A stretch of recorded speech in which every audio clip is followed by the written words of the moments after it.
బొల్లారంలో రాష్ట్రపతి Droupadi Murmu at home reception లో భాగంగా వివిధ పార్టీలకు చెందిన నేతలకు ఆతిథ్యం ఇచ్చారు. ఎట్ హోమ్ రిసెప్షన్ కు సీఎం రేవంత్ రెడ్డితో పాటు తెలంగాణ హైకోర్టు ప్రధాన న్యాయమూర్తి, అసెంబ్లీ స్పీకర్, శాసన మండలి చైర్మన్ గుత్తా సుఖేందర్ రెడ్డి, బీఆర్ఎస్ నేతలు హాజరయ్యారు. శీతాకాల విడిది కోసం హైదరాబాద్ వచ్చిన రాష్ట్రపతి ద్రౌపది ముర్ము బొల్లారం రాష్ట్రపతి నిలయంలో ఎట్ హోమ్ ఏర్పాటు చేశారు. ఈ కార్యక్రమానికి గవర్నర్ తమిళిసై, ముఖ్యమంత్రి Revanth Reddy, Telangana high court chief justice Alok Aradhe, assembly speaker Gaddam Prasad Kumar, శాసన మండలి chairman Gutha Sukender Reddy, deputy chairperson Banda Prakash తో పాటు మాజీ గవర్నర్ విద్యాసాగర్ రావు, రాష్ట్ర మంత్రులు, శాసనసభ్యులు, శాసన మండలి సభ్యులు పాల్గొన్నారు. డబ్బులుంటేనే రాజకీయమనే ఆలోచనను పక్కన పెట్టాలని ముఖ్యమంత్రి రేవంత్ రెడ్డి సూచించారు. హైదరాబాద్ బాగ్లింగంపల్లిలోని బీఆర్ అంబేద్కర్ కళాశాలలో కాకా వెంకటస్వామి వర్ధంతి సందర్భంగా గ్రాడ్యుయేషన్ డే నిర్వహించారు. ఈ కార్యక్రమంలో రేవంత్ రెడ్డి పాల్గొన్నారు. తెలంగాణ ప్రజల ఆశీర్వాదం, నిరుద్యోగుల పోరాటం వల్లనే ఇటీవలి అసెంబ్లీ ఎన్నికల్లో కాంగ్రెస్ పార్టీ గెలిచిందన్నారు. డబ్బులు ఉంటేనే రాజకీయాలు చేయాలనే ఆలోచన సరికాదన్నారు. ప్రజలలోకి వెళ్లి సేవ చేస్తే వారు తప్పకుండా ఆదరిస్తారన్నారు. విద్యార్థుల ఉజ్వల భవిష్యత్తుకు తాము అండగా ఉంటామన్నారు. మా కుటుంబంలో ఎవరు నాకంటే ముందు తరంలో రాజకీయాలలో లేరు. 2006లో ఇండిపెండెంట్ జడ్పీటీసీగా నించున్నప్పుడు రాజకీయ పార్టీలు నిలబడడానికి టికెట్ ఇస్తానా తీసుకోకుండా స్వయంగా ఇండిపెండెంట్ జడ్పీటీసీగా నేను నించొని ప్రజల దగ్గరికి వెళ్లి ప్రజల్లో ఉండి ప్రజల చేత ఎన్నికై నా రాజకీయ అరంగేట్రం అక్కడి నుంచి మొదలై స్థానిక సంస్థల్లో పనిచేసిన, శాసన మండలిలో పనిచేసిన, శాసనసభలో పనిచేసిన, లోక్సభలో పనిచేసిన మీరందరూ ఆదరించి అభిమానించి మీరు గుండెల్లో పెట్టి చూసుకొని భుజాల మీద మోసింది కాబట్టి ఇంత గొప్ప తెలంగాణకి ఈరోజు ముఖ్యమంత్రిగా మీ ముందు నించున్నా అంటే 4 కోట్ల తెలంగాణ ప్రజల యొక్క ఆశీర్వాదం, 30 లక్షల మంది నిరుద్యోగ యువకుల యొక్క పోరాటమే ఈ రోజు కాంగ్రెస్ పార్టీ అధికారంలోకి రావడము, నేను ముఖ్యమంత్రి కావడం అని చెప్పి నేను సవినయంగా తెలియజేస్తున్నా. నాయకత్వం ఎంతో మంది అనుభవజ్ఞులు, ఉత్తండులు ఉన్నా వాళ్ళందరినీ సమన్వయం చేసి ఒక యువకుడికి అవకాశం ఇవ్వడం ద్వారా తెలంగాణ పునర్నిర్మాణంలో కాంగ్రెస్ పార్టీ క్రియాశీలక పాత్ర పోషిస్తుంది, దేశానికే ఆదర్శంగా నిలబడుతుందని ఒక విశ్వాసంతోని, నమ్మకంతోని ఈ బాధ్యతనిచ్చారు. అందుకే ఈరోజు మా వేదిక మీద ఉన్న మంత్రులు కఠోరమైన దీక్షతోటి ఈ తెలంగాణను దేశానికే ఆదర్శంగా నిలబెట్టే రాష్ట్రంగా తీర్చిదిద్దే పనిలో భాగంగా రోజుకు 18 గంటలు కష్టపడాలి అని చెప్పి కేంద్రంలోని బీజేపీ ప్రభుత్వం పార్లమెంట్లో ఇండియా కూటమి ఎంపీలను అప్రజాస్వామికంగా సస్పెన్షన్ చేయడాన్ని నిరసిస్తూ కాంగ్రెస్ ఆధ్వర్యంలో ఇందిరా పార్క్ ధర్నా చౌక్ వద్ద నిరసన వ్యక్తం చేశారు. ఈ ధర్నాకు డిప్యూటీ సీఎం బట్టి విక్రమార్క హాజరయ్యారు. పార్లమెంటుపై దాడి పట్ల సభలో చర్చించాలని అడిగిన ఇండియా కూటమి ఎంపీలను అప్రజాస్వామికంగా సస్పెన్షన్ చేయడాన్ని బట్టి ఖండించారు. భారత పార్లమెంటు పైన దాడి అంటే ప్రజాస్వామ్యం, రాజ్యాంగం పైన జరిగిన దాడిగా భావించాలన్నారు. ఈ దేశ రక్షణను ప్రధాని మోదీ గాలికి వదిలేశారన్నారు. పోరాటాలు చేసి తెచ్చుకున్నటువంటి స్వతంత్ర భారతదేశ ప్రజాస్వామ్యం ఈరోజు పెద్ద ఎత్తున నష్టపోతా ఉంది. ఈ ప్రజాస్వామ్యం పైన దాడి జరుగుతూ ఉంది. తెచ్చుకున్న ప్రజాస్వామ్యం ఈ దేశంలో ఉన్నటువంటి ప్రతి పౌరుడికి జవాబుదారితనంగా ఉండేటువంటి పాలన అందించేటట్టుగా భారత రాజ్యాంగం డాక్టర్ బాబాసాహెబ్ అంబేద్కర్ గారు ఈ దేశానికి అందించారు. ప్రజాస్వామ్యానికి అత్యంత గౌరవప్రదమైనటువంటి చట్టసభలపైన ప్రజలందరూ కలిసి ఎన్నుకోబడి ప్రజాస్వామ్య దేవాలయంగా గుర్తించబడేటువంటి భారత పార్లమెంటు పైన దాడి జరిగితే ఆ దాడికి సంబంధించినటువంటి సమాచారం పైన జరుగుతున్నటువంటి పరిణామాలపైన భారత పార్లమెంటు సభ్యులు ఈ దేశాన్ని పాలిస్తున్నటువంటి ప్రధానమంత్రిని, హోంమంత్రిని కనీసం ఒక స్టేట్మెంట్ అయినా ఈ సభలో ఇవ్వాల్సిన బాధ్యత మీ అందరిపైన ఉంది. పార్లమెంటు మీద దాడి జరగడం అంటే అంబేద్కర్ గుండెపైన దాడి జరిగినట్లు అని సిపిఐ ఎమ్మెల్యే కూనంనేని సాంబశివరావు అన్నారు. దాడికి కారణమడిగితే ప్రధాని, హోంమంత్రి హిట్లర్, ముసలోడిలా ప్రవర్తించారని విమర్శించారు. ఎంపీలను సస్పెన్షన్ చేశారన్నారు. ఛత్తీస్గఢ్, మధ్యప్రదేశ్లో ప్రజా తీర్పుకు విరుద్ధంగా ఫలితం వచ్చిందన్నారు. అగాంతకులకు పాస్ ఇచ్చిన బీజేపీ ఎంపీని సస్పెండ్ చేశారా అని అన్నారు. ప్రశ్నించినందుకు 146 మందిని ఇవాళ పార్లమెంట్ నుంచి బయటికి పంపించారంటే ఏదో ఒకరోజు ఈ హిట్లర్ మన హిట్లర్ ముసోలినికి గతి పట్టినట్లుగానే ఆ రోజుల్లో అమిత్ షా నరేంద్ర మోడీలు కూడా భారతదేశ ప్రజలు అదే పద్ధతుల్లో ఆ గతే చూపెడతారు. ఏదో ఒక రోజు నరేంద్ర మోడీ అమిత్ షాలు జైలుకి వెళ్ళి ఊసలు లెక్క పెట్టవలసినటువంటి పరిస్థితి వస్తుందని చెప్పి నేను తెలియజేస్తా ఉన్నాను. అంత అహంభావమా మీకు? దేశాన్ని గెలవచ్చు, మందబలంతో గెలవచ్చు మీరు. అసలు మీ గెలుపే అనుమానం. ఇవాళ ఛత్తీస్గఢ్, రాజస్థాన్, మధ్యప్రదేశ్లో మీ గెలుపే అనుమానం. అది నిజమైన ప్రజల తీర్పుకి అది అర్థం పట్టలేదు. నిజమైన ప్రజల తీర్పు కాదని ఇవాళ అనేక వర్గాల నుంచి, మేధావుల నుంచి అనుమానం వస్తూ ఉంది. వెంటనే రాష్ట్ర ప్రభుత్వం 2 లక్షల ఉద్యోగాలను భర్తీ చేయాలని BJP Armoor MLA Paidi Rakesh Reddy demand చేశారు. రాష్ట్రం కోసం యువత త్యాగాలు చేసింది, వారి త్యాగాలు వృధా కాకూడదు అన్నారు. యువత నిరాశకు గురి కావడం మంచిది కాదంటున్న రాకేష్ రెడ్డితో మా political bureau chief Srinivas face to face. Armoor MLA Paidi Rakesh Reddy మనతో ఉన్నారు. చెప్పండి రాకేష్ రెడ్డి గారు, మీ డిమాండ్ ప్రధానంగా ఉద్యోగాలు యువతకు వెంటనే ఇవ్వాలంటున్నారు. అంటే దీని వెనుక ఉన్న మీ సంకల్పం ఏంటి? సంకల్పం ఒకటేనండి, సచ్చిందే వాళ్ళు. వస్తాయి ఉద్యోగాల గురించి, ఉద్యోగాలు వస్తాయని సచ్చిండ్రు తప్ప ఏమంటారు రిబేట్స్ వస్తాయి లేకపోతే పారిశ్రామిక ఇండస్ట్రీ పెద్దం కాదు. ముందు ఉద్యోగాలు, యువతకు స్ఫూర్తి నింపాలి. యువత లేకపోతే దేశం లేదు, భవిష్యత్తు లేదు, భరోసా లేదు. కాబట్టి యువతకు భరోసా నింపాల్సింది ఇప్పుడు ప్రస్తుత ప్రభుత్వం. ఇంతకుముందు చెప్పారు, నిన్ననే మొదలైంది మళ్ళీ మాట మార్చడం. నిరుద్యోగ వృత్తి మేము అన్నామని ఇప్పుడున్న ముఖ్యమంత్రి వాయిస్ రికార్డ్స్ కనబడుతున్నాయి. బట్టి విక్రమార్క గారు నిన్న అసెంబ్లీలో చెప్పారు. కాబట్టి కాంగ్రెస్ కప్పదాటు వ్యవహారాలు చేస్తుంది, చేయకూడదు. దయచేసి ఇక ఎంతైనా కానీ ఏమైనా కానీ మన యువకులను కాపాడుకుందాం. వాళ్ళకు ముందు ఈ 3 నెలల లోపల మొత్తం 2,50,000 ఉద్యోగాలు. శ్వేతపత్రం మీద జరిగిన శాసనసభ సమావేశాలు ఎట్లా అనిపించాయి? శ్వేతపత్రం అంతా ప్రీ ప్లానెడ్ అండి. వాళ్ళకి తెలియదు వైట్ పేపరు. మీకు తెలుసు, మాకు తెలుసు. ముందే 6 లక్షల కోట్ల అప్పు ఉన్నది. అది ఎవరికి చెప్పాలి? దానికి శాసనసభ సమావేశాలు ఎందుకు? దానికి శాసనసభ సమావేశాలు ఎందుకు? అసలు 6 లక్షల కోట్లు సుమారు అప్పు ఉన్నదని అందరికీ తెలుసు. ఎలక్షన్ ముందు తెలుసు. ఇప్పుడున్న ముఖ్యమంత్రి గారు, ఇంతకుముందు పార్లమెంట్ సభ్యులు, అందులో మంత్రులు కూడా చాలామంది పార్లమెంట్ సభ్యులు, ప్రతి ఒక్కళ్ళకు కనీస జ్ఞానం ఉన్నోడికి ప్రతి ఒక్కరికి తెలుసు అప్పుల పాయలు. దానికి శ్వేతపత్రం ఎందుకు? ముందు ఏం ప్రామిస్ చేశారు? పేదలకు ఇల్లు కట్టించండి, యువతకు ఉద్యోగాలు ఇవ్వండి. తర్వాత కంటిన్యూ చేద్దాం ప్రాసెస్. దర్యాప్తు సంస్థలు ఉన్నాయి, అన్ని ఉన్నాయి, వాటిని బట్టి చూసుకుంటే వాళ్ళు. ఇక ముందు మీ పార్టీ పరంగా మీ శాసనసభ్యుల వ్యూహం ఎలా ఉండబోతుంది శాసనసభలో? అది పార్టీ నిర్ణయిస్తుందండి. ఏదైనా పార్టీ నిర్ణయం ఒకటేనండి. పేదవాడి గొంతు అవ్వాలనుకుంటున్నాం. పేదవాడి గొంతై పేదవాళ్ళకి ఏదైతే సమస్యలు ఉన్నాయో, నిరుద్యోగులకు ఏ సమస్యలు ఉన్నాయో, రైతులకు ఏ సమస్యలు, ప్రతిపక్షం ఏదైతే ఉన్నదో ప్రతిపక్ష పాత్ర 100% పరిపూర్ణంగా పోషిస్తాం. అదేవిధంగా గతంలో ముగ్గురు ఎమ్మెల్యే నుంచి ఇప్పుడు 8 మంది ఎమ్మెల్యేలు అయ్యారు. మీకు శాసనసభ చట్టం ప్రకారము అందువలసిన హక్కులు, సదుపాయాలు అందుతున్నాయా? మాకు హక్కులు తర్వాతనండి. ముందు ప్రజల హక్కులు, నిరుద్యోగ హక్కులే నా ముందర డిమాండు. నిరుద్యోగులు, పేదవాడికి ఇల్లు. ఇప్పుడు నా నియోజకవర్గంలో ఉంది సుమారు 10,000 మందికి ఇల్లు లేవు. 80 సంవత్సరాల వృద్ధులు బస్ స్టాప్లో పడుకుంటున్నారు. వాళ్ళకి తక్షణ కర్తం ఇచ్చినాక మా కార్యక్రమాలు, మా పెన్షన్లు అవన్నీ తర్వాత చూసుకుంటాం. Thank you. ఇది మొత్తం మీద యువకులు తెలంగాణ కోసం బలిదానం చేసుకున్నారు. తెలంగాణ కోసం ముందు త్యాగం చేసింది యువకులు లేనిదే దేశం భవిష్యత్తు లేదు. కాబట్టి ముందు యువతకు ఉద్యోగ అవకాశాలు ఇవ్వాలి, వెంటనే ఉద్యోగాలు భర్తీ చేయాలి. అదేవిధంగా ఎంతోమంది నిరాశ్రయులు ఉన్నారు రాష్ట్రంలో, పేదలు, ఇండ్లు లేని వాళ్ళు ఉన్నారు. వాళ్ళకు వెంటనే ఇండ్లు కట్టించాలి అని కూడా Armoor MLA, BJP Armoor MLA Paidi Rakesh Reddy demand చేస్తున్న పరిస్థితి. శ్వేతపత్రం అనేది ఒక ముందస్తు నాటకం, అది అందరికీ తెలిసిన విషయమే. దానికోసం శాసనసభ జరపాల్సిన అవసరం లేదు.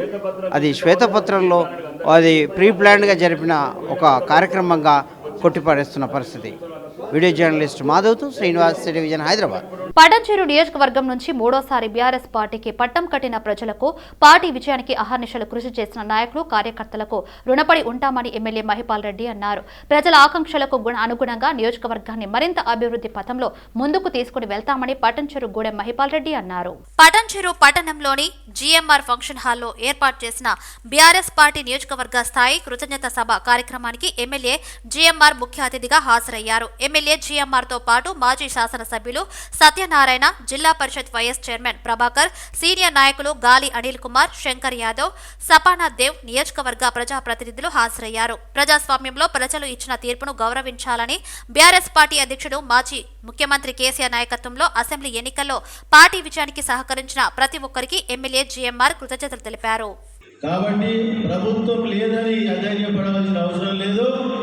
తప్పకుండా ఈ నియోజకవర్గాన్ని గ్రామాలు కానీ మున్సిపాలిటీలు కానీ పట్టణాలు కానీ గ్రేటర్ కానీ అభివృద్ధిలో ఎక్కడ కాంప్రమైజ్ కాకుండా ఈ 10 సంవత్సరాల కాలం చేసినట్టు ఎక్కువ అభివృద్ధి ఎక్కడికక్కడ ఉనికి ఆరేస్తామని అందరూ తెలియజేస్తామనుకుంటున్నారు. మీరెవ్వరు భయపడాల్సిన అవసరం లేదు. ఇంతకుముందు అనిల్ గారు చెప్పినట్టు మనం సీనియర్ ఎమ్మెల్యేగా గుర్తింపు పడ్డాం. తప్పకుండా 39 మంది ఎమ్మెల్యేలు మిగిలిన ఎమ్మెల్యేలు అందరూ కలిసి ప్రభుత్వాన్ని మెడలోంచి మన ప్రాంతాన్ని అభివృద్ధి పరచడంలో ఎక్కడ కాంప్రమైజ్ కామని అందరికీ తెలియజేస్తాను సోదరులారా. దయచేసి మీరందరూ ఒకటే మాట, గత జరిగిన ఎమ్మెల్యే ఎలక్షన్లో కొంత కమ్యూనిటీ పరంగా పోయిన వాళ్ళు, కొంత ఆశపడిపోయిన వాళ్ళని అందరూ మీరు పిలుచుకోండి, వాళ్ళని దూరం పెట్టకండి దయచేసి. లోకల్ బాడీలో ఇబ్బందులు జరుగుతాయి, మీకు ఇబ్బందులు జరుగుతాయి కాబట్టి. చిక్కడపల్లి పోలీస్ స్టేషన్ మాజీ డిటెక్టివ్ ఇన్స్పెక్టర్ ప్రసాద్ ను అరెస్ట్ చేసి రిమాండ్కు తరలించారు చిక్కడపల్లి పోలీసులు. రియల్ ఎస్టేట్ వ్యవహారంలో 2 వ్యక్తుల్ని కిడ్నాప్ చేసి చితకొట్టిన ప్రసాద్ పై కేసు నమోదైంది. 2 రోజుల క్రితం జరిగిన సంఘటనపై చర్యలు తీసుకున్నారు చిక్కడపల్లి పోలీసులు. రియల్ ఎస్టేట్ వ్యవహారంలో తలదూచిన డిటెక్టివ్ ఇన్స్పెక్టర్ ప్రసాద్ ప్రస్తుతానికి విఆర్లో ఉన్నారు. ఇద్దరిని కిడ్నాప్ చేయడమే కాక వారిని కొట్టడంతో చిక్కుల్లో పడ్డారు ప్రసాద్. బాధితుల ఫిర్యాదుతో ప్రసాద్ కేసు నమోదు చేశారు అధికారులు.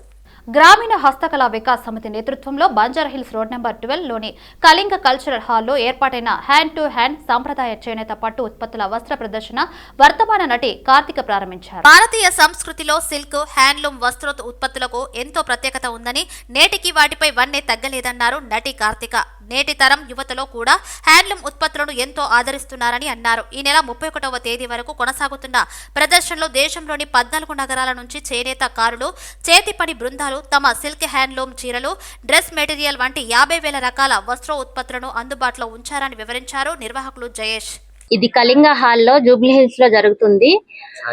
హ్యాండ్ టు హ్యాండ్ ఇవన్నీ కూడా వాళ్ళ చేనేత వస్త్రాలు, ఇవన్నీ కూడాని ఇక్కడ వచ్చి తీసుకుంటున్నాము. చాలా చాలా బాగున్నాయి. కలెక్షన్ అంతా కూడా చాలా చాలా బాగుంది. అందరూ వచ్చి విజిట్ చేయండి. डेट చెప్పండి. 21 నుంచి 31 వరకు हैंड टू हैंड एग्जीबिशन का आज उद्घाटन मैडम ने किया है। ये एग्जीबिशन आज स्टार्ट हुआ है और 31 दिसंबर तक जारी रहेगा। कलिंगा कल्चरल हॉल में Jagannath temple Banjara hills road number 12 पर ये एग्जीबिशन ऑर्गेनाइज किया गया है। इसमें देश भर के कारीगर यहाँ पर आए हुए हैं। अभी जैसे फेस्टिवल का टाइम है तो फेस्टिवल के लिए बहुत अच्छा कलेक्शन हमारे व्यूवर्स लोग आए हैं।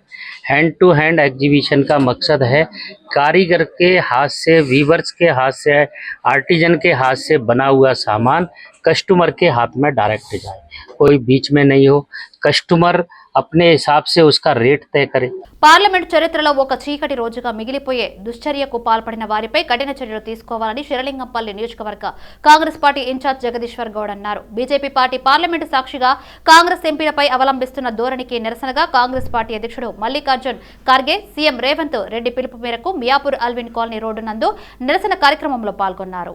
138 సంవత్సరాల చరిత్ర కలిగిన కాంగ్రెస్ పార్టీ దేశ అభివృద్ధిలో, ఆర్థిక వ్యవస్థలో పెను మార్పులు తీసుకువచ్చి భారతదేశ స్వాతంత్ర్యం కోసం ఈ పార్టీలో ఎందరో మహానుభావులు శ్రమించారని జగదీశ్వర్ గౌడ్ అన్నారు. వారిలో మహాత్మా గాంధీ, బిఆర్ అంబేద్కర్ అనేక మంది ఇందులో సభ్యులుగా ఉండి దేశానికి ఎంతో సేవ చేసిన పార్టీ సభ్యులను పార్లమెంట్ సాక్షిగా పార్లమెంట్లో చరిత్రలో ఒక చీకటి రోజుగా మిగిలిపోయే దుశ్చర్యకు పాల్పడిన వారిపై కఠిన చర్యలు తీసుకోవాలని నిరసన తెలిపినందుకు ఎంపీల బహిష్కరణను ఖండిస్తున్నామని తెలిపారు. మేడ్చల్ జిల్లా పోచారం మున్సిపాలిటీ పరిధి అన్నూచిగూడ తులిప్స్ హోటల్లో నకల్ పుషప్స్ కార్యక్రమం జరిగింది.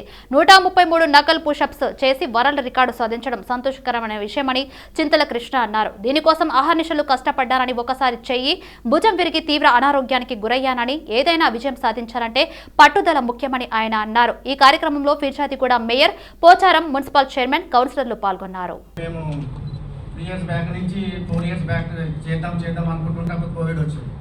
కోవిడ్ వచ్చినా కానీ పొద్దున్నే 4 గంటలకు లేవడం, ఇవన్నీ గ్రౌండ్లలో చేయడం, జిమ్లన్నీ బంద్ అయినా అట్లా చేసుకుంటూ ఉంటున్నాం. తర్వాత 106 అంటే ఈజీగా చేయొచ్చు అని అనుకున్నాం. అప్పుడు జిమ్లో ప్రాక్టీస్ చేస్తుంటే ఫింగర్ ఒకసారి స్కిట్ అయ్యి ఫింగర్ బ్రేక్ అయ్యింది. మన డాక్టర్ ప్రసాద్ సార్ ఉండే, అది తర్వాత మళ్ళీ 3-4 మంత్స్ రెస్ట్ తీసుకున్నాక మళ్ళీ ప్రాక్టీస్ మొదలు పెడితే జిమ్లో రోజు 4-5 రౌండ్స్ చేసేది 100 తర్వాత మళ్ళీ డేట్ వచ్చింది. ఏది గిన్నెస్ రికార్డుకు డేట్ మళ్ళీ ఒకటి ఫిక్స్ చేసుకున్నాక ఏమైంది, మళ్ళా ఇంట్లో చేయడము వచ్చి బాబీ నువ్వు ఇంకా చేయాలంటే అదే పట్టుదలతో నేను వారం రోజులు కంటిన్యూ చేసరికి 1200 కొట్టేసరికి ఇక్కడ షోల్డర్లో వాటర్ ఫామ్ అయింది. అది 3 రోజుల్లో మనం చేద్దామని ఎస్ఏ మోడల్ మెడికల్ అంతా రెడీ చేసినాం. వాటర్ ఫామ్ అయింది. అసలు 10 కొట్టేసరికి షోల్డర్ మొత్తం డౌన్ అయిపోతుంది. అప్పుడు మా ప్రసాద్ డాక్టర్ దగ్గరికి పోయి ఇట్లా అంటే నీకు హెల్త్ ఇష్టమా పోటీలు ఇష్టమా అని అన్నాడు. ఇమీడియట్గా పోయి సిటీ స్కాన్ చేసిన తర్వాత ఏమంటే వచ్చిన తర్వాత వాటర్ ఫామ్ అయింది. కంప్లీట్ 4-5 మంత్స్ రెస్ట్ తీసుకోవాలన్నాడు. అట్లే రెస్ట్ తీసుకుంటే మెల్లగా మళ్ళీ స్టార్ట్ చేసి మనిషి జీవితంలో సొంత ఇల్లు అనేది ఎంతో ముఖ్యమని, దానిని అన్ని హంగులతో ఉన్నతంగా నిర్మించినట్టయితే అట్టి నిర్మాణ సంస్థ పేరు చిరకాలంగా నిలుస్తుందని శ్రీ శ్రీ శ్రీ త్రిదండి రామానుజ చిన్నజీయర్ స్వామి అన్నారు. హైదరాబాద్ గచ్చిబౌలిలో నూతనంగా ఏర్పాటు చేసిన సమీక్ష రియల్ ఎస్టేట్ సంస్థ కార్పొరేటర్ కార్యాలయాన్ని చిన్నజీయర్ స్వామి ముఖ్య అతిథిగా పాల్గొని ప్రారంభించారు. రియల్ ఎస్టేట్ సంస్థ అంటే పెద్ద పెద్ద భవనాలు నిర్మించడం మాత్రమే కాదని, అన్ని వర్గాల ప్రజలకు అందుబాటులో ఉండే విధంగా నాణ్యత ప్రమాణాలతో ఇళ్లను నిర్మించినప్పుడే మార్కెట్లో మంచి పేరు సంపాదించుకుంటుందన్నారు చిన్నజీయర్ స్వామి. సమీక్ష సంస్థ హైదరాబాద్ నగరంలో మరిన్ని నూతన ప్రాజెక్టులను ప్రారంభించి విజయవంతంగా పూర్తి చేయాలని ఆయన కోరారు. అనంతరం సంస్థ చైర్మన్ సందీప్ రెడ్డి మాట్లాడుతూ, సమీక్ష రియల్ ఎస్టేట్ ప్రారంభంలో చిన్న నిర్మాణాలు చేపట్టి నేడు వద్ద ప్రాజెక్టులు చేపట్టడంతో పాటు ప్రభుత్వ రంగ మౌలిక సదుపాయాల కల్పన సంస్థగా అభివృద్ధి చెందడం సంతోషంగా ఉందన్నారు. కన్స్ట్రక్ట్ చేసేది వీటిని మనకి ఇవ్వడం కోసం. నీకు శారీరక ఆరోగ్యం ఇవ్వాలి, మానసిక ఆరోగ్యం ఇవ్వాలి, బౌద్ధికమైన ఆరోగ్యం ఇవ్వాలి, ఆధ్యాత్మికమైన ఆరోగ్యాన్ని కూడా. ఈ 4 మనకి ఇవ్వగలిగేట్లుగా దాన్ని నిర్మాణం చేయగలిగితే వాడుకునేటటువంటి మనిషి ఇల్లాలు. ఆవిడ బాగుంటే అన్నీ బాగుంటాయి. దానికి మన వాళ్ళు చెప్పారు వాస్తు అని. somebody thinks no, but vastu is something, some blah blah blah blah. కానీ it's a science by itself. నువ్వు ఏ స్థానంలో ఉంటే నీలో ఇవన్నీ కూడా ప్రకాశిస్తాయో దాన్ని మీకు టీచ్ చేసేది that is vastu. Understand? Vastu is not just a belief, but it is a science by itself. Shamshabad municipality పరిధిలోని బ్రాహ్మణవాడి కాలనీలో ఇల్లు దగ్ధమైంది. ఇంటి పక్కన చెత్తకు నిప్పు పెట్టిన గుర్తు తెలియని వ్యక్తులు చెత్తకు అంటుకున్న మంటలు పక్కనే ఉన్న ఇంటికి వ్యాపించడంతో ఇల్లు పూర్తిగా దగ్ధమైంది. విషయం తెలుసుకున్న పోలీసులు ఫైర్ ఇంజిన్ సహాయంతో మంటను ఆర్పివేసే ప్రయత్నం చేశారు. ఇంట్లోని సామాగ్రితో పాటు ఎల్ఈడి టీవీ, ల్యాప్టాప్, ₹1,00,000 నగదు మంటలో దగ్ధమైంది. మంటలు వ్యాపించే సమయంలో ఇంటికి తాళం ఉండటంతో ఎలాంటి ప్రాణ నష్టం కలగకపోయినా ఆస్తి నష్టం జరిగింది. అన్ని కాలిపోయినాయి. చెప్పు మళ్ళీ ఏమేమి పోయినాయి అని చెప్పు. డబ్బులు ఎన్ని ఉండేది? బాబాయ్ అప్పుడప్పుడు 500 పెట్టుకుని అది బట్టలలో పెట్టినాయి. మొత్తం పోయినవి కుప్పలాగా ఆయన ఉండే అకౌంట్ ₹1,00,000 ఉండే. బట్టలు అయితే కొత్త పట్టు చీరలు కూడా అన్నీ ఉన్నాయి. అవి పోయినాయి. ఫ్రిడ్జ్ పోయింది, మంచాలు పోయింది, టీవీ పోయింది, సౌదాలు కూడా అన్ని మొన్ననే తెచ్చిన. మొత్తం కలిపోయినాయి. ఒక్కటి కూడా ఏం లేవు. ల్యాప్టాప్ కూడా అది ₹1,00,000 పైన ల్యాప్టాప్. అది మొన్ననే కొన్నా నేను. అది ల్యాప్టాప్ కూడా కలిపోతే ఏం చేయాలి? దాన్ని అప్పు కూడా తీర్పలేను నేను. ఇంకా నేను డ్వాక్రా గ్రూప్లో లోన్ తీసుకొని మరి ఆ ల్యాప్టాప్ తీసుకున్నా. అది ఇంకా 2-3 నెలలు కట్టిన. ₹1,00,000 పైన ల్యాప్టాప్ పిల్లలకు అవసరం అని తీసుకున్నా. కుత్బుల్లాపూర్ విశ్వసనీయ సమాచారం ప్రకారం మేడ్చల్ జోన్ ఎస్ఓటీ మరియు షామీర్పేట్ పోలీసులు భారీగా గంజాయి తరలిస్తున్న 6 సభ్యులను ముఠాను అరెస్ట్ చేశారు. ఒరిస్సా నుంచి పూణే వయా హైదరాబాద్ మీదుగా 2 వాహనాల్లో తరలిస్తున్న 272 కేజీల గంజాయిని షామీర్పేట్ పోలీస్ స్టేషన్ పరిధిలోని ఔటర్ రింగ్ రోడ్ వద్ద అదుపులోకి తీసుకున్నారు పోలీసులు. వారి వద్ద నుండి 2 కార్లు, 7 సెల్ ఫోన్లు స్వాధీనపరుచుకుని రిమాండ్కు తరలించామని తెలిపారు మేడ్చల్ డీసీపీ శబరీష్. పట్టుబడిన స్మగ్లర్లు ఒరిస్సా రాష్ట్రం గుంటబెడకు చెందిన పెడ్లర్ సంజు పార్వతి ఆదేశాల మేరకు భారతదేశం అంతటా వివిధ సబ్ పెడ్లర్లకు గంజాయిని సరఫరా చేస్తున్నారు. వ్యక్తులు ఒరిస్సా రాష్ట్రం వద్ద మొత్తం 272 కిలోల గంజాయిని లోడ్ చేసి 136 బండిల్స్ లో బ్రౌన్ అంటుకునే టేపుతో చుట్టి పూణేలోని అప్పా సోలంకి అప్పగించడానికి ఓఆర్ఆర్ ద్వారా హైదరాబాద్ మీదుగా పూణేకు రవాణా చేస్తున్నారు. TS11 CZ 5152 నెంబర్ గల Tavera Baleno number MH14GH 8305 ORR tollgate Shamirpet వద్ద అడ్డగించి అక్కడ స్వాధీనం చేసుకున్నారు మరియు నిందితులను అదుపులోకి తీసుకున్నారు మరియు 7 మొబైల్ ఫోన్లతో పాటు నిషిద్ధ వస్తువులు స్వాధీనం చేసుకున్నారు. పట్టుకున్న సొత్తు విలువ సుమారు 80 లక్షలు ఉంటుందని తెలిపారు పోలీసులు. They have worked hard for nearly 1 month.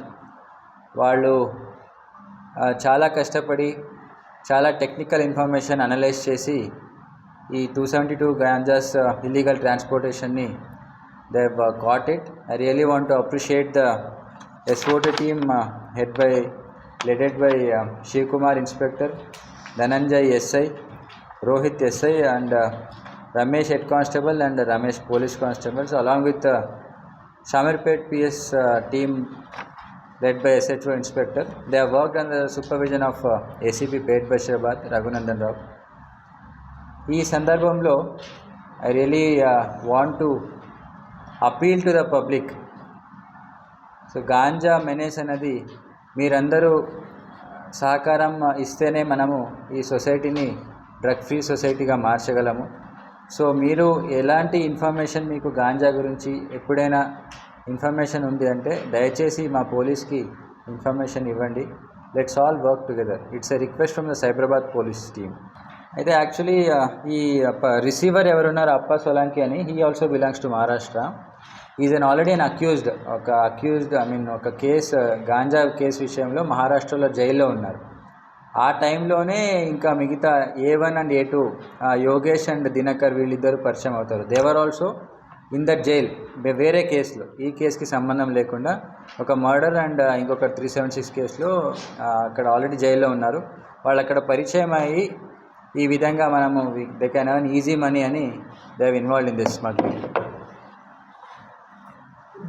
ప్రధాని మోడీ అమిత్ షా పాలనలో విపక్ష సభ్యుల గొంతు నొక్కేయాలనుకుంటున్నారని ఏఐసీసీ కార్యదర్శి విష్ణునాథ్ అన్నారు. పార్లమెంటు ఘటనపై ప్రశ్నించిన రాహుల్ గాంధీని సస్పెండ్ చేశారని, ఆ తర్వాత 146 మందిని విడతల వారీగా సస్పెండ్ చేశారని ఆయన అన్నారు. రాజ్యాంగాన్ని కాపాడుకోవాల్సిన బాధ్యత విపక్ష సభ్యులపై ఉందని తెలిపారు. And they allowed the other MP, this Mysore MP, who gave passes to this parliament in 2 days. And they suspended the opposition MPs. They demanded a statement from the Prime Minister and the Home Minister regarding this serious security breach. That is single demand the opposition MPs raised. For that, they all are suspended from the parliament. Just see the chronological order. First they disqualified Rahul Gandhi, then they expelled Mao Maita. విపక్ష పార్టీలను ఏకం చేసినందుకు మోడీకి కృతజ్ఞత తెలిపారు Aam Aadmi party coordinator Diddi Sudhakar. రాబోయేది India కూటమి రాజ్యమేనని అన్నారు. రాబోయే రోజుల్లో మరిన్ని పుల్వామా దాడులు జరిగే అవకాశం ఉందని, దేశ సంపదను మొత్తం అమ్మేశారని ఆయన ఆరోపించారు. బీజేపీ రామ మందిరం పేరిట ఎన్నికల్లో గెలవాలనుకుంటుందని అన్నారు. సంకలు ఎక్కరేసుకుంటే కాదు, ముందున్నది ముసళ్ల పండగ. మా విధానాలు వేరు కావచ్చు, మా సిద్ధాంతం వేరు కావచ్చు, ఇంకోటి వేరు కావచ్చు, కానీ మేమంతా ఒక్కటే. ఈ భారతదేశాన్ని రక్షించుకోవాలి, డెమోక్రసీ కావాలి, డిక్టేటర్షిప్ని నశించేయాలి. ఈ దేశ స్వాతంత్రం కోసం ఎంతోమంది అన్ని మతాల వారు కలిసి ఈ దేశ స్వాతంత్రాన్ని సాధించారు. ఒక్క మతమో ఏదో కాదు, అందరిది ఈ దేశం, ఎవరు ఒక్కళ్ళదని కాదు. ఈరోజు జరుగుతున్నది ఏమిటి? దేశభక్తి దైవభక్తి పేరు మీద ఈరోజు దేశాన్ని ముక్కలు చేయడానికి చేస్తున్నారు. భూపతి రెడ్డి పరమేశ్వర రెడ్డి భూపతి రెడ్డి గారు పరమేశ్వర రెడ్డి గారు ఏమంటారు? మీదంతా తుకుడే గ్యాంగ్. ఎస్, రేపు బీజేపీని తుకుడే చేసే గ్యాంగ్ ఇదంతా. మొత్తం బీజేపీని పరిగెత్తిస్తాం. ఎల్బీనగర్ నియోజకవర్గ పరిధిలోని నాగోల్ డివిజన్ నందు బండ్లగూడ ప్రధాన రహదారి వద్ద జరుగుతున్న ఎస్ఎన్డిపి పైప్లైన్ పనులను ఎల్బీనగర్ ఎమ్మెల్యే దేవిరెడ్డి సుధీరెడ్డి పరిశీలించారు. బండ్లగూడ తూము నుంచి వచ్చే వర్షపు నీరు సాఫీగా పోవడానికి ట్రంక్ లైన్ పనులు ప్రారంభించడం జరిగింది అని తెలిపారు. ప్రస్తుతం బండ్లగూడ ప్రధాన రహదారి దగ్గర వరకు ట్రంక్ లైన్ నిర్మాణం పూర్తి కావడం జరిగిందని తెలిపారు. అయితే ఇటీ రోడ్డు ప్రధాన రహదారి కావడంతో రోజుకు వేలాది వాహనాలు నిత్యం ప్రయాణం సాగిస్తున్నారు. ఇటీ ట్రంక్ లైన్ ముందుకు సాగాలి కావున రోడ్డు తవ్వాల్సి వస్తున్న నేపథ్యంలో ట్రాఫిక్ పోలీసులు రోడ్డు తవ్వడానికి అనుమతి ఇవ్వలేదు. దానిలో భాగంగా సుధీరెడ్డి పర్యటించి ట్రాఫిక్ ఏసీపీతో ఫోన్లో మాట్లాడి ప్రజా అవసరాల దృష్టిలో పెట్టుకుని రోడ్డు తవ్వడానికి అనుమతి ఇవ్వాలని కోరారు. దానికి ఏసీపీ అనుమతి ఇవ్వడం జరిగింది. అలాగే రోడ్డు కింద మరొక పైప్లైన్ ఉన్న నేపథ్యంలో కొన్ని జాగ్రత్తలు పాటిస్తూ తవ్వాలని సుధీరెడ్డి అధికారులకు ఆదేశించారు. Hyderabad Hastinapuram division Sri Ramana colony wine shop వద్ద ఉధృత పరిణామాలు చోటు చేసుకున్నాయి. వైన్ షాప్ యాజమానికి కాలనీ వాసులకు మధ్య తోపులాట జరిగింది. బీజేపీ అర్బన్ రంగారెడ్డి జిల్లా అధ్యక్షుడు సామా రంగారెడ్డి కాలనీ వాసులకు మద్దతుగా ఆందోళనలో పాల్గొన్నారు. సామా రంగారెడ్డి కాలనీ వాసులపై వైన్ షాప్ యాజమాన్యం దాడికి యత్నించారు. బీఆర్ఎస్ నేత నారగోని శ్రీనివాస్ యాదవ్ వైన్ షాప్ కి మద్దతుగా తెలిపారు. స్థానిక ఎమ్మెల్యే సుధీర్ రెడ్డి ప్రోద్బలంతోనే గూండాయిసం చేస్తున్నారని సామా రంగారెడ్డి మండిపడ్డారు.